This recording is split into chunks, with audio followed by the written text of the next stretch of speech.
Hello everyone. आज हम लोग डिस्कस करेंगे कंटेंट में कि क्लास 11 में क्या क्या कंटेंट है, क्या क्या पढ़ना है। सबसे पहला चैप्टर है डिसिप्लिन।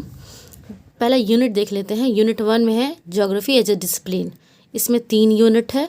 पहला है ज्योग्राफी एज ए डिसिप्लिन, उसके बाद दूसरा है ब्रांचेस ऑफ ज्योग्राफी, तीसरा है फ्यूचर स्कोप ऑफ ज्योग्राफी। हम लोग एक एक करके सबको एक्सप्लेन करके पढ़ेंगे। उसके बाद आता है प्रिंसिपल ऑफ फिजिकल ज्योग्राफी, जिसमें हम लोग पढ़ेंगे origin of the earth. Origin of the earth में 2-3 स्कॉलर है, जैसे नेबुलर हाइपोथेसिस है, कांट की गैसेस हाइपोथेसिस है और जीन्स एंड जेफरी की हाइपोथेसिस है। सभी हाइपोथेसिस उसमें डिस्कशन करेंगे। इसके बाद चैप्टर है इंटीरियर ऑफ द अर्थ।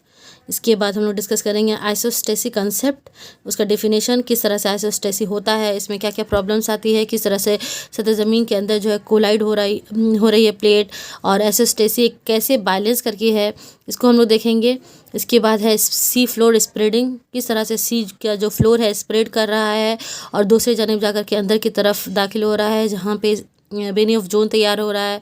इसके बाद ध्यान देंगे कि ड्रिफ्टिंग ऑफ कॉन्टिनेंट के बारे में। फिर उसके बाद नेक्स्ट चैप्टर है प्लेट टेक्टोनिक थ्योरी, जिसमें प्लेट का फॉर्मेशन, टाइप्स किसने दिया था, टूजे विल्सन के बारे में सब कुछ डिस्कशन करेंगे। इसके बाद है आइलैंड आर्क, किस तरह से प्लेट कोलाइड होने की वजह से आइलैंड आर्क फॉर्मेशन होता है, इसको देखेंगे। उसके बाद यूनिट 3 है, जिसमें हम लोग डिस्कशन करेंगे geomorphic process and resultant landform, किस तरह से जियोमॉर्फिक प्रोसेस काम करती है और उससे क्या क्या लैंडफॉर्म बनते हैं। जियोमॉर्फिक में 2 पार्ट जो होते हैं, एक होता है इंडोजेनेटिक और एक्सोजेनेटिक।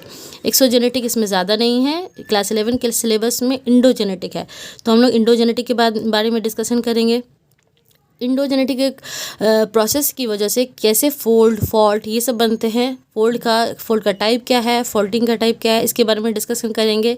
साथ ही साथ वोल्केनिसिटी कैसे होती है, वोल्केनिसिटी होने की वजह से, वोल्केनिज्म होने की वजह से कौन कौन से लैंडफॉर्म बनते हैं, क्या क्या प्रोसेस होता है, सब कुछ जानेंगे। इसके बाद नेक्स्ट चैप्टर है अर्थक्वेक के बारे में जानना।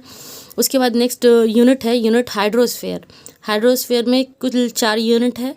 पहला है topography of the ocean floor, यानी कि ओशन फ्लोर किस तरीके से है, कहाँ पे कंटिनेंटल शेल्फ है, स्लोप है, अबाइसल प्लेन है, ओशनिक डीप है, सबके बारे में डिस्कस करेंगे। साथ ही साथ इंडियन ओशन में, पैसिफिक ओशन में, अटलांटिक ओशन में कहाँ कहाँ किस तरह का ओशन फ्लोर है, कहाँ पे ट्रेंचेस ज़्यादा है, कहाँ पे रीच ज़्यादा है, इसके बारे में डिस्कशन होगा इस चैप्टर में। उसके बाद आता है ओशनिक डिपॉजिट वाला चैप्टर। इसमें हम लोग ध्यान देंगे कि किस तरीके से जब अंदर में अलग अलग तरह का स्ट्रक्चर है तो वहाँ पे क्या डिपॉजिटेड है, डिपोजिशन के बारे में देखेंगे। ऊज मिलते हैं वहाँ पे अलग अलग तरह का मड मिलता है, वो सब हम लोग पढ़ेंगे डिपॉजिट में। उसके बाद ओशन सरफेस में किस तरह से टेम्परेचर चेंज हो रहा है, इक्वेटोरियल एरिया से जब हम लोग पोल की तरफ जाते हैं तो टेम्परेचर कैसे चेंज हो रहा है, सैलिनिटी का क्या मामला है, डेंसिटी किस तरह से बढ़ती है, सैलिनिटी का इम्पैक्ट डेंसिटी पे कैसे पड़ता है, डेंसिटी का इम्पैक्ट टेम्परेचर पे कैसे पड़ता है, इन तमाम मामला हम लोग ओशन फ्लोर में देखेंगे। उसके बाद देखेंगे ओशन करंट, कौन कौन सा ओशन करंट है सतह समुद्र के अंदर। उसके बाद 5वां यूनिट है बायोस्फीयर का। बायोस्फीयर के बारे में जानेंगे।